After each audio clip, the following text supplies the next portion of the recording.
আসসালামু আলাইকুম।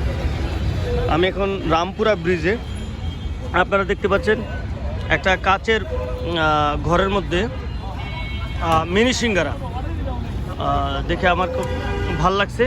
আমি নিজেও আপনার 5টা নিলাম, 2 টাকা পিস, একদম ছোট ছোট ছোট ছোট চড়ুই পাখি ডিমের মতন। তো শখ করে দেখলাম স্বাদ কেমন লাগে। এই হলো আমাদের মিনি সিঙ্গারা বিক্রি করেন। কি নাম তোমার? রোহান। রোহান। কেমন বিক্রি হয়? ভালো বিক্রি হয়। আচ্ছা, রোহান এখানে আপনার সিঙ্গারা বিক্রি হচ্ছে। আমি আর মনির ভাই ছিলাম একসাথে, তো একসাথে সিঙ্গারা নিলাম। লিডারের সাথে এক জায়গায় যাচ্ছি। এই যে লিডার, খাবেন না লিডার? একটা নেন প্লিজ। মিনি সিঙ্গারা, চড়ুই পাখির ডিম। আচ্ছা, থ্যাংক ইউ। আমরা এখন আছি রামপুরা।